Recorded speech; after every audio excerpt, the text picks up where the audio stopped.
Good evening. This is Stedman Fry, along with my co-host Amanda Goodman-Berry and Flex McGee, with Delta Workers Unite, the Working Class Podcast, your newest resource for news, updates, and information on the State of the Union drive and how you can get involved. We'll bring you interviews and stories from workers just like you and us who want to share happenings as they see them. We'll also be debunking the falsehoods and misconceptions about the union and giving you the tools to do the same. Please remember to like, share, subscribe, and hit the notification bell so that you will know when we post or go live. Thank you.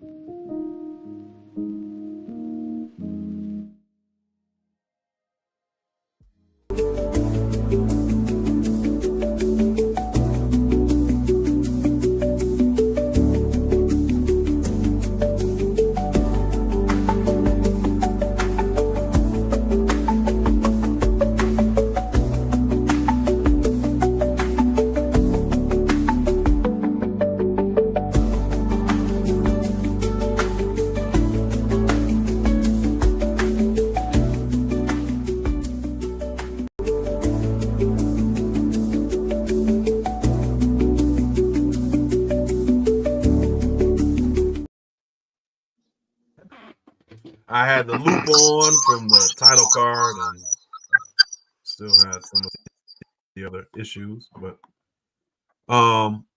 so we're here, episode 12 of the Delta Workers Unite Working Class Podcast, joined by a friend of the show, Gamali Apia, and we've got kind of a big story to talk about tonight. I'm going to actually be co-hosting when we kind of get into the meat of things, but for now, I'll handle introductions. I'm Stedman Fry in Detroit.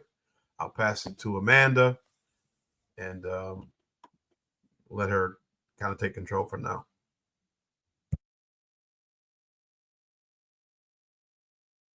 And I'm happy to be here today. We got some good stuff waiting on you. I'll pass it over to Flex McGee. Hey, what's good? Flex McGee, the Working Class Podcast. We back up and going this week. I'm proud to be here, happy to be here. And I actually happy to be here with none other than my brother, who I'm going to pass it off to, Gamali Apia, ATL. Yeah, ATL. Gamali, go ahead, man. Introduce yourself, man. Tell the people who you are.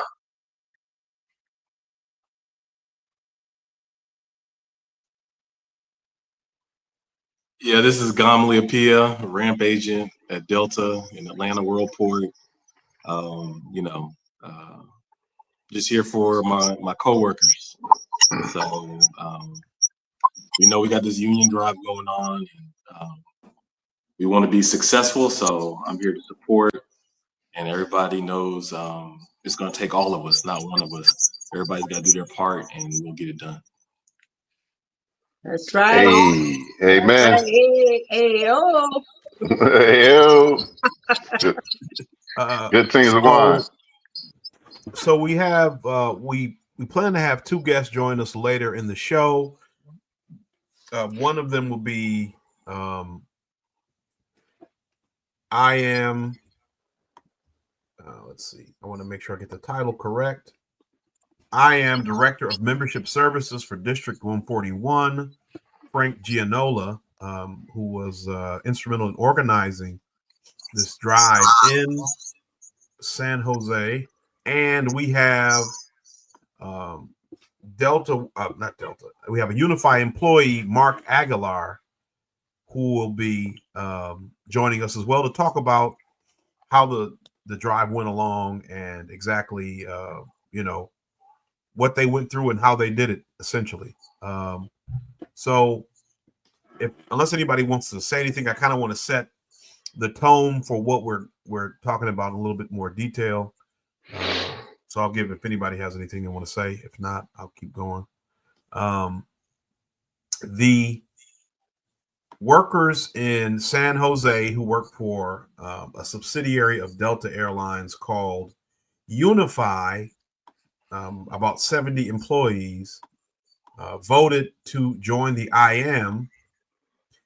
I have actually, let's see, I have an article I want to try to pull up from the IM.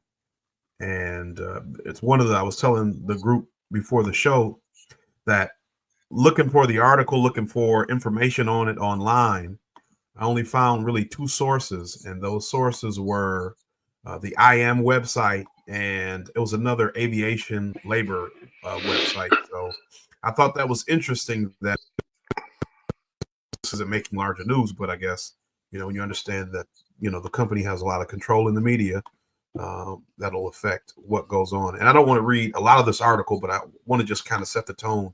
So this is from February 28th on International Association of Machinists and Aerospace Workers website, goim.org. And the links will be in the description as always. Workers at Unifi Aviation vote to join IM. Approximately 60, my mouse is a little touchier than normal. Approximately 60 Unifi aviation ground handling workers based in San Jose, California, last week voted nearly 70% to join the IM union. Unifi Aviation waged a scorched earth union busting campaign led by the anti-worker law firm Jones Day. The workers cited low and stagnant wage rates, poor benefits, and working conditions as reasons to form a union and gain a seat at the table.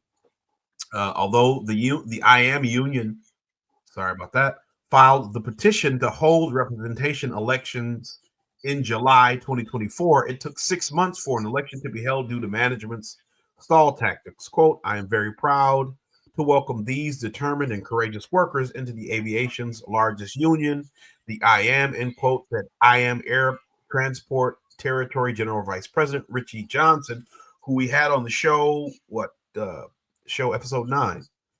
Quote, and a special thanks to District 141 Director of Membership Services, Frank, who we are going to be having on the show later today, and Local 1781 veteran organizer Danny Palazzo, and the IM Legal Department for leading the campaign to a successful conclusion. So I'll leave that there, and then I wanted to try to set the tone, but if anybody has any comments, I know I can kind of get into the information a lot, and sometimes that doesn't leave enough opportunity for people to kind of digest things, but I try not to, take up so much time and try to work through things quickly. But if anybody has any comments about it, I know I've heard some people say, well, it was only 70 people. And I think those are the kinds of things you say when you don't understand the magnitude of an action, right? For a contract company like Unifi to come to the conclusion that these workers in San Jose, even if it was 60 or 70, that they deserve better working conditions, pay, and benefits, and decide to form a union is a momentous occasion, especially when you understand that Unifi is a subsidiary of Delta Airlines, formerly Delta Global. They own 49% of the company, and 51% of it is owned by a holding company in Atlanta, based in Atlanta, called Argent Bright Group. I have some information on their website for us to look at just to kind of who they both are. But if anybody wants to comment while I'm trying to pull this information up, feel free to jump in just about how you see this so far. What do you feel? And does this motivate you, in this fight for a union drive? Does this make you feel a little bit of a shot in the arm? Let's see, we've got a new guest. It might be Frank joining us. Hey, I don't mind jumping in for just a second, and you know what I'm saying, kind of break in on you, Fry. I think it's definitely monumental, man. It's inspiring too. You know what I'm saying? People say only 60 workers, only 60 workers. That's like huge. You know what I'm saying? Right. Anybody that's organizing in today's time, I think is monumental for me, and it's inspirational. You know what I'm saying? Hearing about anybody's win is like a win for me, and it gives me a second win to be able to come out and go get our job done as well, man. Like people still believe in the fight, man. And anytime you hear about somebody winning in the fight, regardless of what industry it is, it's amazing. This will just happen to be our industry and against our company. So like anytime workers are kind of coming together, I think it's just great for us, man. If you're in the chat, you're listening right now, in solidarity, man. Like, yo, spam us a fist or something. Give us something in the chat to let us know that you're in solidarity with, those who are in solidarity with us, man. Spam us a fist, man. Give us a fist in the air, man. And we are joined by Mark Aguilar, who's a worker at Unifi in San Jose.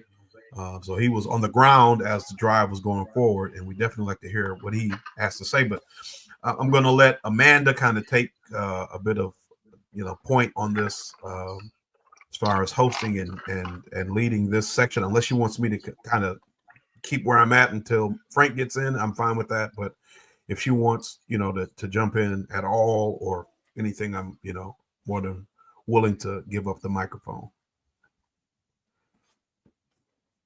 Let's see. I gotta unmute you, Amanda. You're muted. Okay, there you go. I say you can keep going until Frank jump in, and then I can take it from there if needed. Okay. But you're doing a fine job. Okay. Thanks. So Mark, we were talking about, we were reading, they released an article kind of talking about the drive that you guys just had, how you voted to join the IM union and some of the motivations for joining it. But we'd like to hear from you because you were on the ground as a worker. We're trying to organize Delta Airlines, and it's a little bit of a different situation for us because we have to, unionize 40 stations and a couple other different constraints. But can you kind of tell us what was the motivation for the workers in San Jose to want to join a union? What motivated you all? Well, what I could say from the ground was one of the main things for the guys was better everything from not only work environment to pay, but just in general, everyone wanted to make something different out of this. Because out here in San Jose, one of the main things, one of them was pay. For instance, is that out here in the Bay Area, it's tough to live out here, and obviously the wages out here, company wouldn't be giving us any type of wage raises. For instance, if it weren't for a county law that requires companies to give raises. But even when we did get raises, it was only like spare change, and obviously none of us as employees can make a living off of it. So most people here have to work two jobs in order to make ends meet. And not only that, they wanted job security. That was another thing, because there would be a lot of duties that we had to do as employees, but obviously none of the people would like doing them, because either the management would implement it on employees, or sometimes some employees wouldn't even know how to do it, but they would encourage people to just do the job as we were told. I see. So overall, based on what you were saying, it was multiple factors that really motivated you all, from pay to working conditions to having a say in the daily operations of work. And I want to say hi to Frank Gianola. We're joined by I am director of. I want to make sure I get this right. I know I it's a title I haven't written down, but I am director of membership services for District 144 for 141. Sorry, but so yeah, so and I think as workers for Delta, we can sympathize with that. We can definitely understand that, because that was one of the issues that is one of the those are some of the issues that we have. We would like to have pay that is in line with our competitors. We would like to have a say in our our workplace, and feel like we're being heard and respected and properly trained, and our concerns are addressed.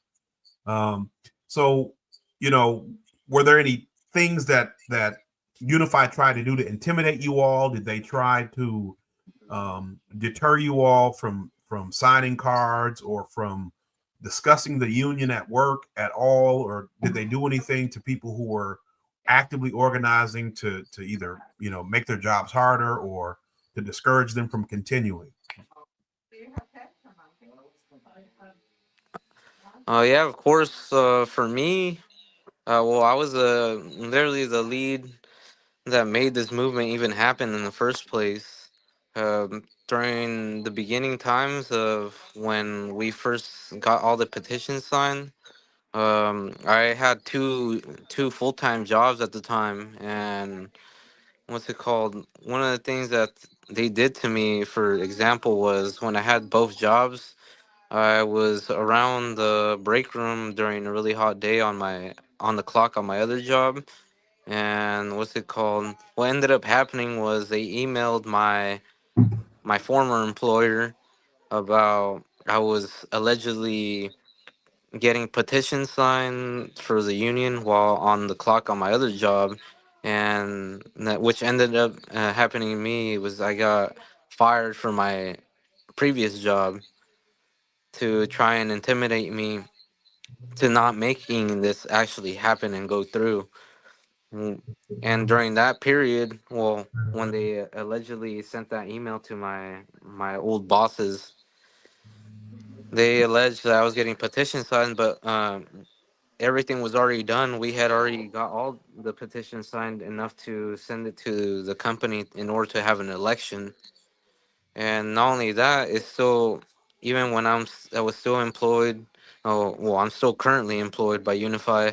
They they had gotten me the very next day they tried getting me to sign some paperwork for trying to hold me accountable for whatever reasons they could pull on me to try and possibly like get me fired.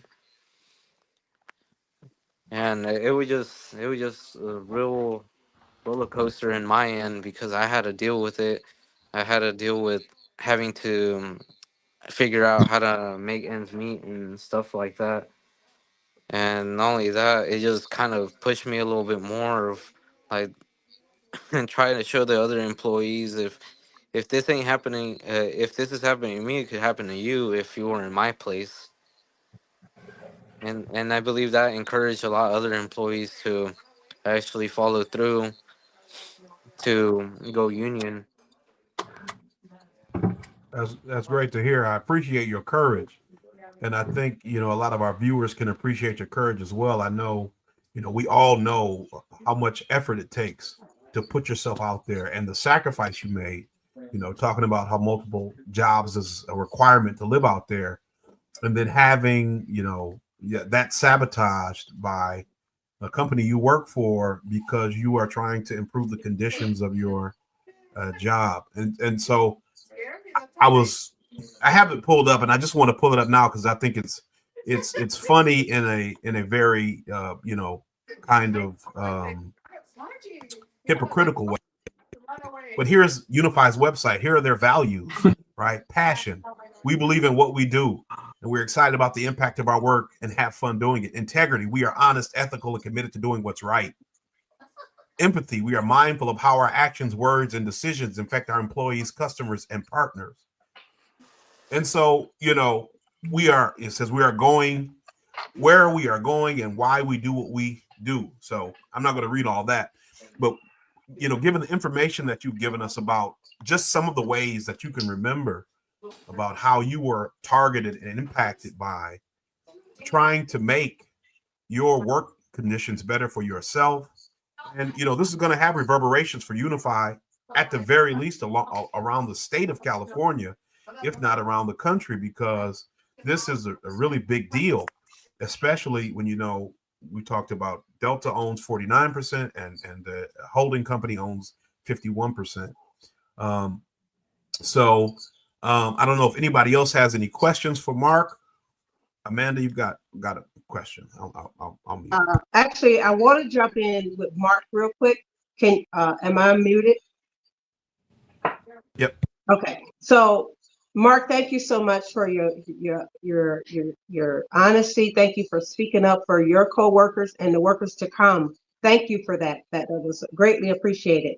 But earlier, I was speaking with Frank, who was the director of all of this here, who was at the beginning of all of this. And it was quite ironic to me how he explained how he met the worker, which I'm thinking was you, how he met you and how this all began. So I would like to pull the screen in on Frank and let Frank give us some information on how they did it, what they did, and why they were so successful. So Stedman, if we can pull in on Frank and let Frank give us some ideas on what he did, and pretty much what you told me, Frank, would be great. Sure. So basically, it was a little, actually about a year or so ago, I was out here in San Jose originally working on a Swissport fueling campaign, which we successfully won. And I was strolling the terminal with my counterparts back here, Danny Palazzo off of United Airlines, and we came across Mark in the terminal, and Mark had his Unifi uniform on, and we approached him and introduced ourselves, and we started talking to him, and he basically said, wow, that's something my job could use, and we exchanged numbers. We had, dialect with him, and in our returns back and forth in dealing with Swissport pre-election and also post-election, we were able to get with Mark and, explain to him the benefits, obviously, of bringing the union in. And we also reiterated that we were also off the ramp. I'm off the ramp of American Airlines, and Danny's off of United Airlines. So we obviously, gave him a lot of information regarding, obviously, our years of experience on the ramp with our companies. Danny had it a little better than myself because he's with United. They've had contracts for over 75 years. I was legacy US Air and started off non-union like Mark and you guys at Delta. And I walked in your shoes before and know the difference, obviously, between union and non-union work environment. And like Mark, I was detrimental in getting the petition card signed like you all guys are doing and girls over at Delta. And we were able back in, I don't want to show my age, but back in 1995, did a car drive at US Air and successfully voted in the IAM in 95. And our first contract took about close to 3 years, and by 98 we had our first agreement. And ever since our first agreement, we've just been able to obviously build. Although working for US Air, if anyone has at least 30 years of experience, knows that the industry in itself has not been it's been an up and down challenge. US Air filed bankruptcy 2 times. I went through 3 mergers. So, I feel you guys' pain, although now obviously I'm in a lot better place with years of having contracts, and that the IM was able to successfully negotiate. And I did partake in in negotiations itself with U.S. Air and U.S. Airways, pre American Airlines, before I accepted this position, and it's been nothing but a rough road, obviously throughout most of my career, but since the inception of the IAM, and with years of being a contracted employee, it's honestly, it's been nothing but roses, to be honest with you. And I encourage you guys. I know it's a big challenge, and I know you guys have your hands full and cut out, and whatever we can do, obviously, to make this thing happen for you, because we're here to lift you guys up. Delta makes enough money, $3.6 billion, industry leading profits, and and not in line with, obviously, the other top carriers that are contracted. I mean, even Alaska Airlines is better compensated, in a total compensation package, obviously. So I just wanted to touch back, going back to Unified now, obviously, after this history. Unifi has been nothing short of a nightmare company to deal with, no different than Delta. They had about 4 attorneys on this case, which I'm glad they had to spend probably hundreds of thousands of dollars, if not more, trying to represent and keep these Unifi employees non-union. They did everything possible to stall. We had NLRB hearings, depositions back in last July. They tried to contest the jurisdiction.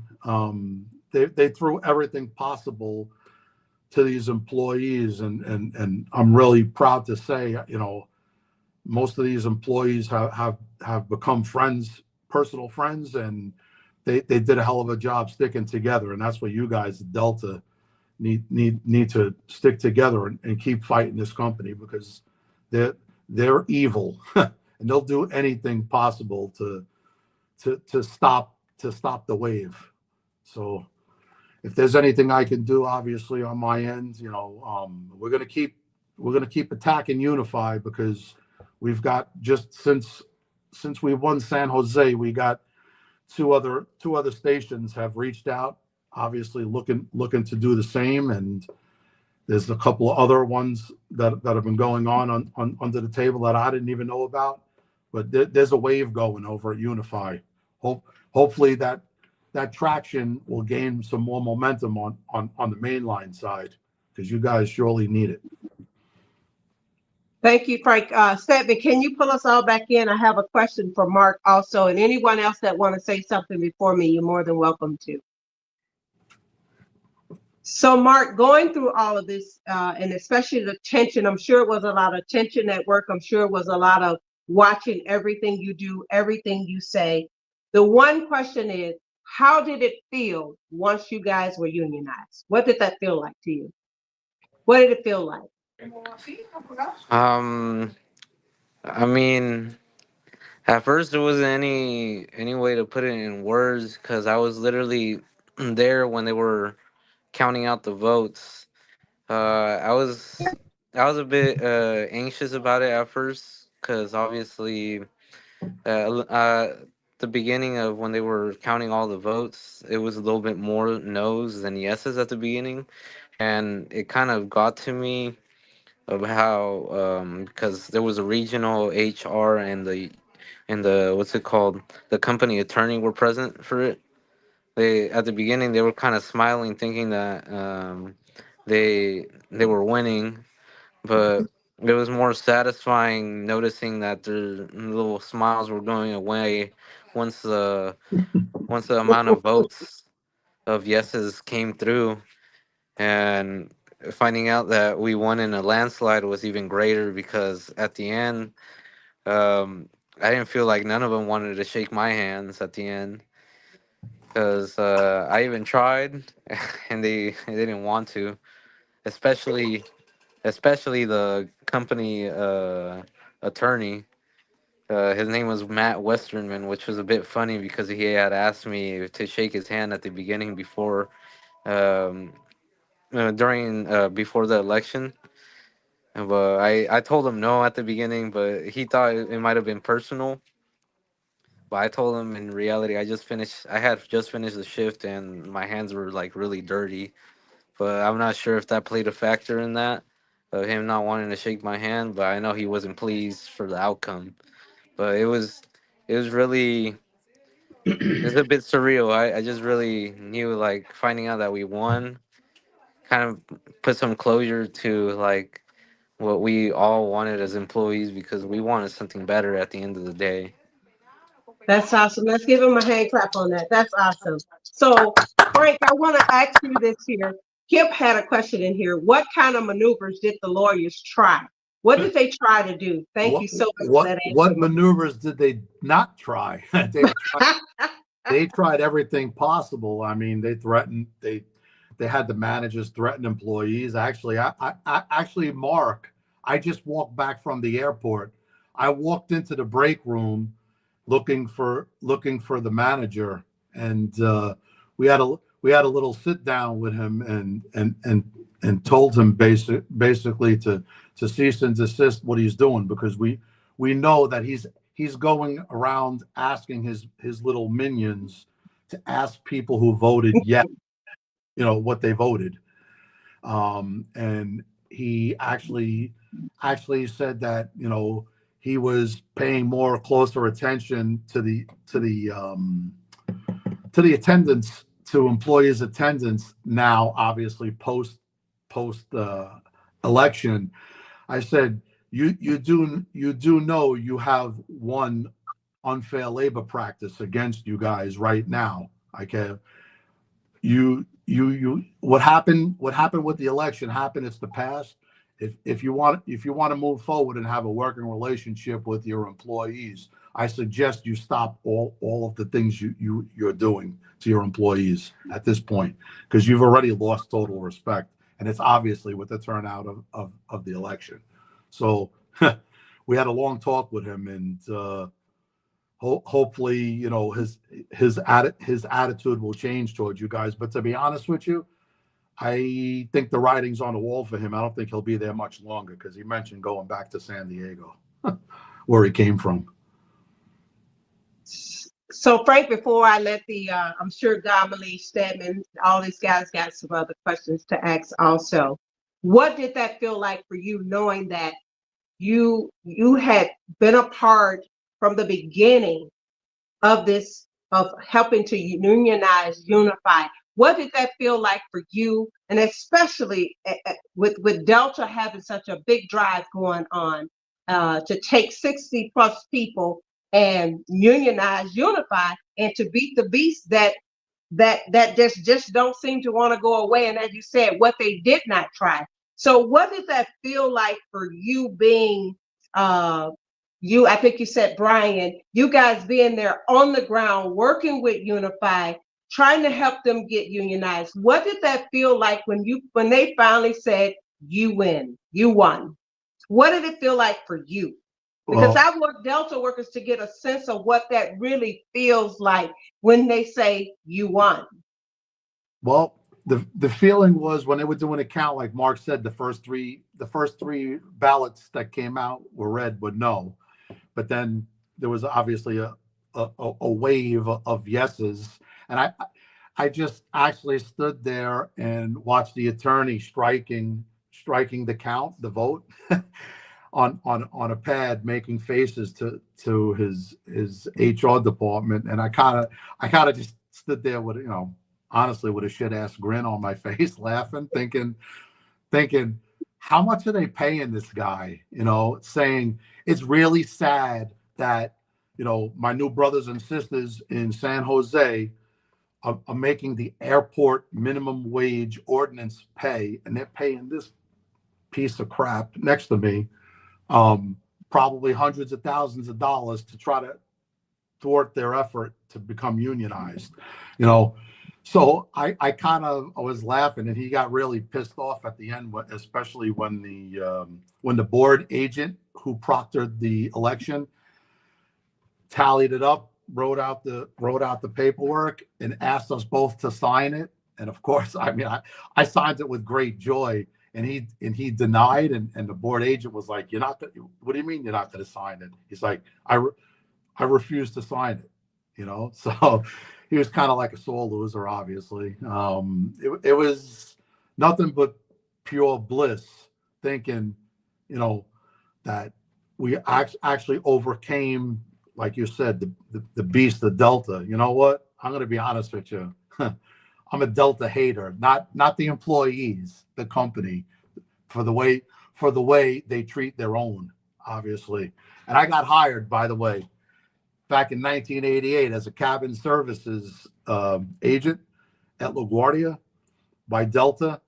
And shortly after I got hired by Delta, I got called by US Air, and I thank God I chose US Air, to be honest with you, because cabin services wound up getting closed a couple of years later, and all of those people who were senior employees at the time were put to the street, not even a chance to go to the ramp.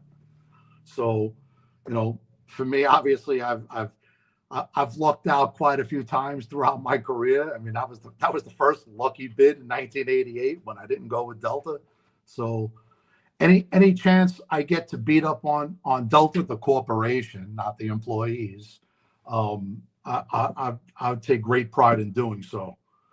To me, it's once you keep putting pressure, and people always ask, "Oh, why do you go after these vendors for companies that the company contracts out?" I'm like, well, it also puts pressure on, obviously, the company trying to keep their own employees doing that work, and it also drives up their costs. So, however way I could hurt them, especially in their pocket, I take great pride in doing so.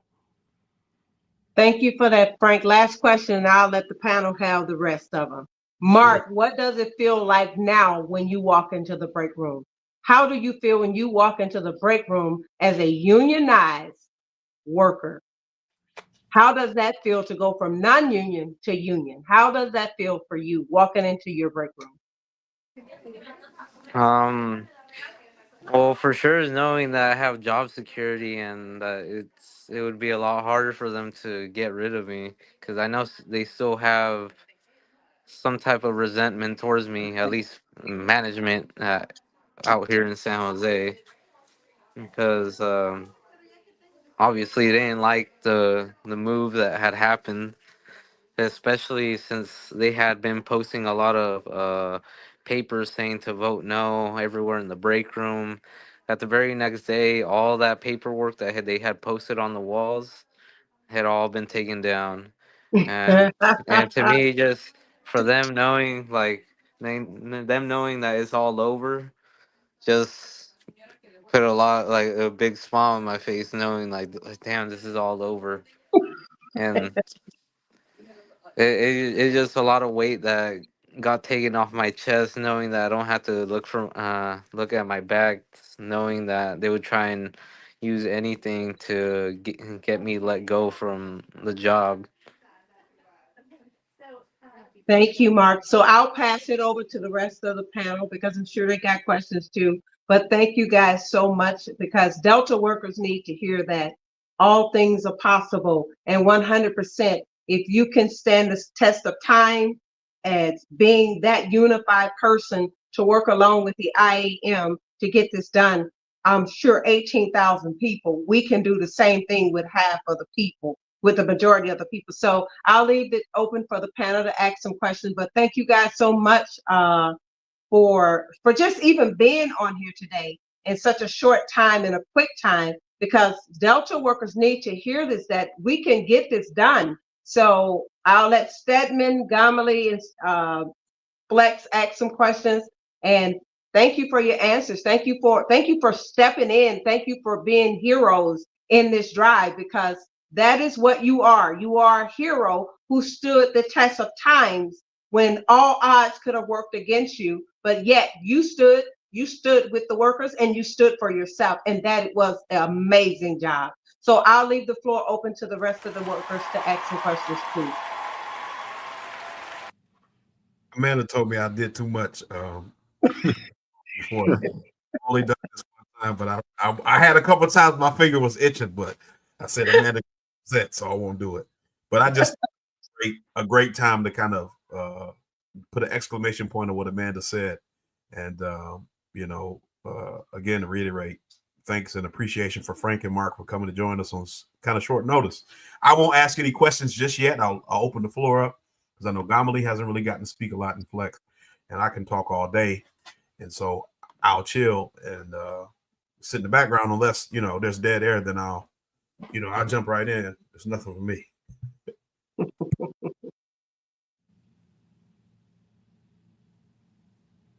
I just wanted to say congratulations to Mark.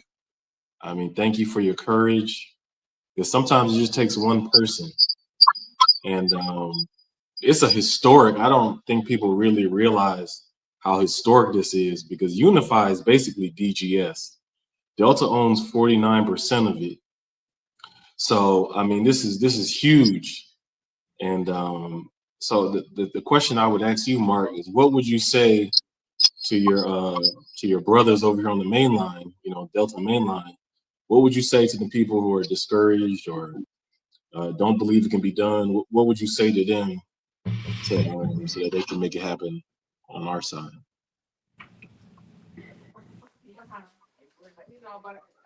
I would say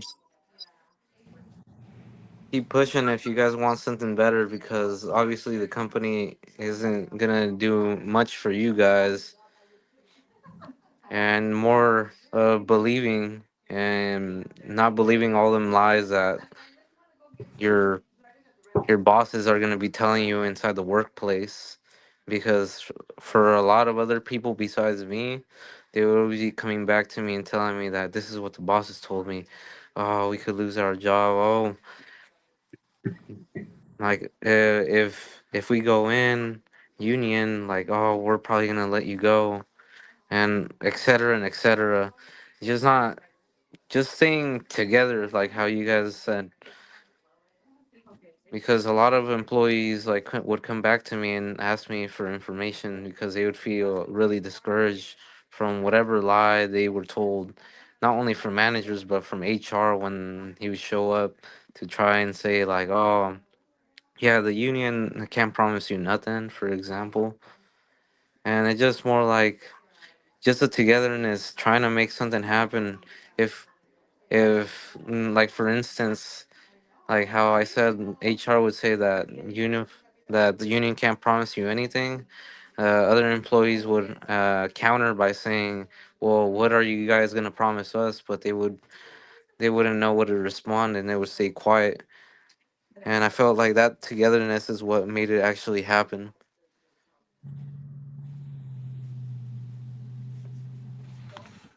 I want to say congratulations again. When Amanda asked you about how you felt, Mark, walking into your job, knowing that you had just won a union, and you smiled. I could feel that smile, that joy radiating from your face, right? I could feel it all the way in Detroit. And so that's a feeling. I've been on the other end of that, obviously with losing our union, coming from Northwest, but that's a feeling I hope that I can have someday soon. That feeling of winning, of finally getting over this hump and being unionized. So that's something that I'm envious of because I could see that joy that you had. But when it comes to um, the first steps and really taking that chance and having your back against the wall, and even you saying when the lawyer was there counting the votes and you kind of felt defeated. Were there any times throughout your drive where you felt like giving up? Were there ever any times where you felt like this is kind of taking longer, or maybe um, you know as bad as work might be as it is, the amount of obstacles they're putting in front of me to stop me from signing cards or talking to my coworkers or trying to get this going is not worth the effort that I'm putting into it. So did you ever feel like giving up throughout that journey, or had you made your mind up that you wanted to get the union and you had invested energy and time, and you were dedicated to getting to seeing it through? I was. There was one point I would say that I did feel a bit discouraged, not defeated, but really discouraged because I could give you a specific date in October 1st. Um, what's it called? After like how I mentioned earlier, they tried getting they got me fired from my prior job, which was Swissport. What's it called? They allegedly tried bringing me in on October 1st to get some meeting, and it just BS because they were trying to get me to sign some paperwork from the date of June 24th, saying that and like I said, pay attention to the June 24th. They tried getting me that write up all the way until October 1st, and they had to bring HR in to try and get me that paper to sign. And I didn't want to sign it because I told them they were alleging that they had given me that paper and had me signed it already, but they were trying to give it to me 3 months later, and I stood up for it against it because I knew it was just crap that I wasn't gonna take. I knew what they were trying to do, and it was really discouraging because they had me inside the office, all three of them, because we have two managers and HR. When they were explaining to me all of this, and they were alleging, like I said, that I had signed that paper, but they wanted me to sign it again. It didn't make sense to me because they said that they had the paper and I had signed it, but they were giving it to me again. And I wasn't gonna sign something that was supposedly that you they already had it at hand, but they lost that paper.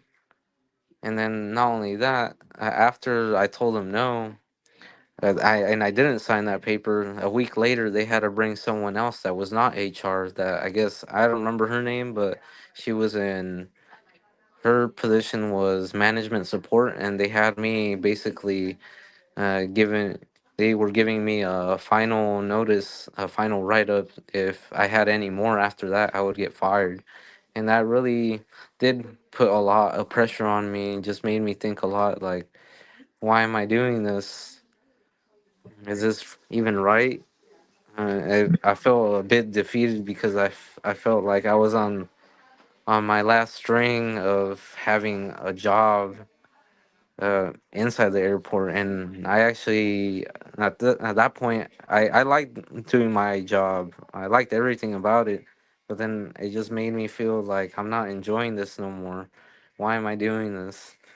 But after them getting me fired from my other job, it just kind of, aside from that, that kind of just brought a little fire in me to keep pushing because maybe what I'm doing is right. And it was a lot of mixed feelings besides being defeated, but it also put a fire in me that I just don't know how to explain. It just made me think like I am doing something right, and I just don't know how to put it in words, but I feel like I did the right choice at the end of the day now seeing these results. And I encourage anyone that is going through that process to at least words of recommendation and just to be on top of everything when you're in that journey because they'll do anything and everything to make it from not happening. Go ahead, Flex.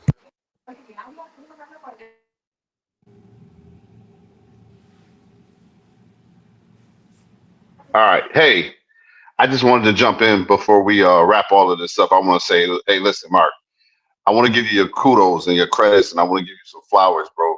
We've been talking about heroes, and not only are you a hero in your campaign, but you're a hero in organizing.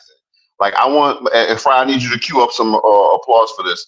I like you're a legend for what you've accomplished, for what you've been through in this, and for and for all of us that you've inspired to keep going. Your story is our story, and our story is your story. So I want to let you know, on any level, every day that you felt like quitting, I understand. Every day you found the fire to keep it moving and keep it pushing. I understand. The only thing I have not understood in your journey currently is the fact that you guys got there. You made it to the top. Brother, you are an inspiration to what we do every day. Thank you. I appreciate that. And yo, in the chat, man, if you're in the chat, give us some applause. Give Mark some applause for what he's accomplished. Nobody's really understanding how big this is. Mark, Frank, the work that you guys put in doesn't just help 60 Unifi workers. It helps workers all across the country realize their power and what it is that we can accomplish collectively. And that is so important. So, Brother Mark, even though I have not met you yet, I do look forward to meeting you one day. You know what I'm saying? I just want to say thank you for being able to push through and showing workers, not just across the world, but especially at Delta, that we can win collectively and in solidarity, brother. I just want to be like, make sure you understand, like, this is monumental for what you did, not just for your work group, but for the entire industry and definitely at Delta Airlines. So I just want to show you some love, brother, and say thank you for all the work that you put in. You and Frank too. Frank, I don't want to leave you out over there because I know how it is working on the outside too. I just want to make sure. Nah, yeah, I just want to clap it for him. Mark's my hero. Mine too. Both of you guys. I just want to make sure we give y'all the proper amount of love for what it is that you accomplished, man. That was big. Thank you, brother. Hopefully I'm not saying hopefully, we will build on that. It's not going to stop there.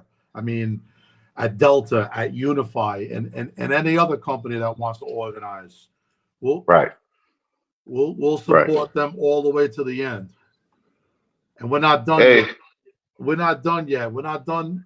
He's not really officially union until he's got a contract. So, that's only half the job. The other half will be sitting at the negotiation table. He'll be sitting there right next to me, and we'll be negotiating that contract. That's all love, brother. As we say at Buffalo on a Monday after a big Bills win, big dubs, man. I love it. Big dubs. Hey, that's the only New York football team, There you go, baby. Big dubs.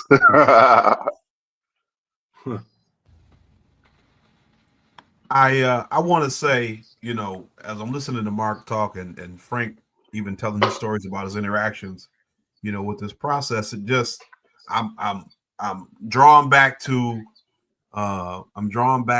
integrity. We are honest, ethical, and committed to doing what's right, and empathy.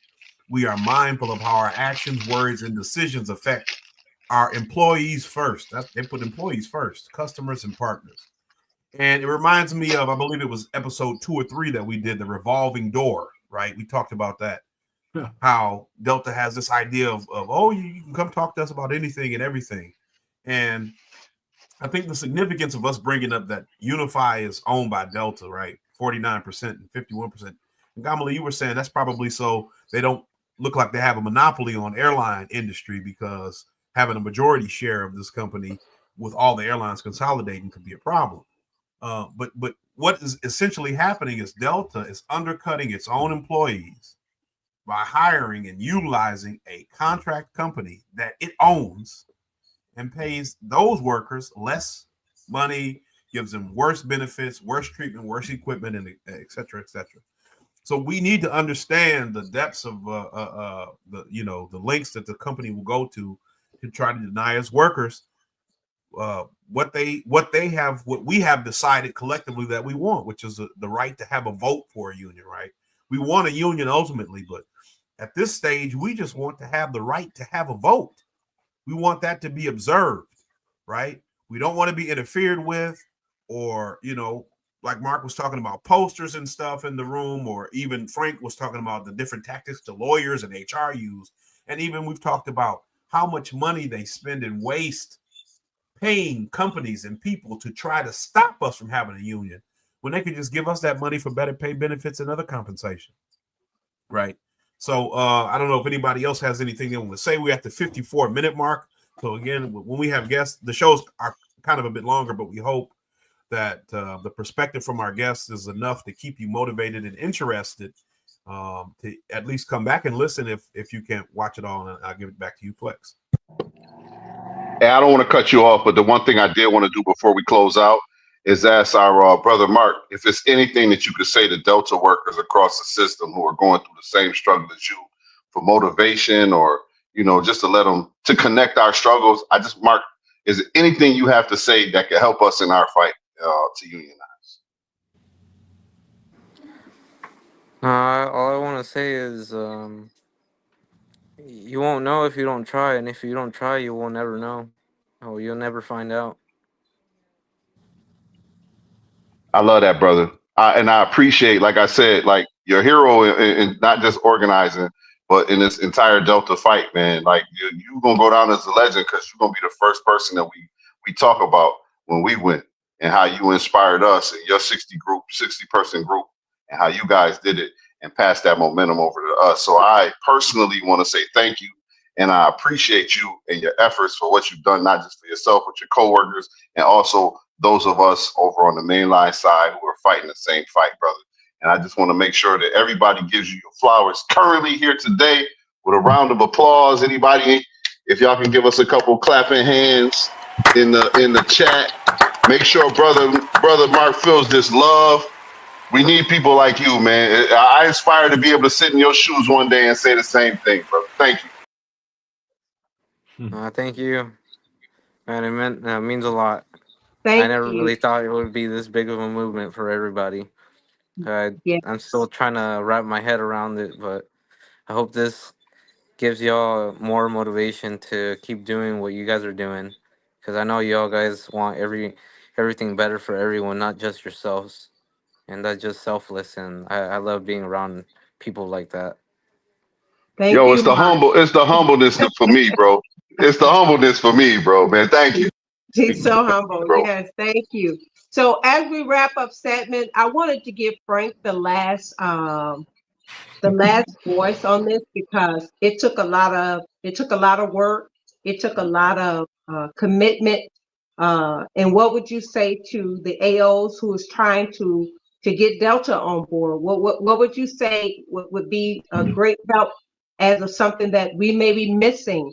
But I think that having the final say so, being the director of 141 of organizing, what would you say to the IAM AOs and the IAM and Delta workers as a whole? What do we need to do? I know we got to keep going. As Mark said, we got to keep going. We got to keep fighting. We can't stop. There's no stopping us now. But what would your final words be to us as a group, Delta Airlines? I would say both parties, both IAM organizers, whether you're an AO, whether you're off 141 or 142 property, or a Delta employee, you guys got to work together. You guys got to keep building. I know I've been on many campaigns, where we struggled with building inside committees and getting other employees, obviously, to step up to the plate and put their necks out like Mark did, like I did 30 something years ago, and be targets. But the end result will be nothing short of bliss once you bring down the company and obviously get a seat at the table. So all in all, every cylinder has to be working, whether it's an organizer on the outside, an inside committee member, organizers in different areas and whatnot, and keep trying different tactics. Don't give up, fight the fight until you've exhausted every measure possible. It's not impossible. It's Delta's a big mountain to climb, but Mount Everest has been climbed many times by many people. So, as 18,000 plus ramp people, if the majority, I'm not saying 18,000, but if 10,000 of you stepped up to the plate and obviously came together, that's a hell of a powerful team to pull together and get this thing done. And of course, the IM will be there side by side, fighting the fight all the way through the negotiations and the first contract. Thank you, Frank. And I think it would only be fair to let Gamali sum us up. Thank you, Gamali, for being on here too today, first time. So what would you like to sum us up with? I would just like to say solidarity. Like Brother Mark said, if we stick together and we fight, we can win. It's just about how bad do we want it. So if we really want it, we just gotta do the steps that's necessary so that we can get to a vote and have a say in our lives and make our families' lives better. All right, Stedman, take us out of here. Thank you guys for a great podcast. Thank you, Frank. Thank you, Mark. Thank you, Flex. Thank you, Gamali. Thank you, Stedman. Thank you, everyone, for coming on here. Thank you for sharing your story. Stedman, take us out of here. Have a good evening, everyone. I want to say a special shout out to Dave Self in Detroit for providing me with this. I am it says DTW organizer sweatshirt. So I got a little bit more union merch, some personalized union merch here from Dave Self in Detroit. So I appreciate him. He's really the one who kind of helped me get started on the ground here. And so he's always been a great resource, and I appreciate his help. But I'll start with my outro. Thanks for tuning in with us. If you have questions that were not answered, or maybe a specific topic you'd like to have addressed, leave us a comment and we will get back to you. Also, all available links to information and materials are posted in the description. So if you'd like to read that Unifi About section yourself, or look into the Argent Bright group, we didn't go over it, but the directors list and all that, the board members list, you can do that. And the IM website with the articles talking about this union momentous union win, it's in there too. It'll be in the description. Remember, this podcast is powered by working people just like you in solidarity. Peace. Mark, you a champ. You a champ, Mark. I appreciate it. My hero. And I'm humbled to be a part of this podcast. Thank you guys. Thank you.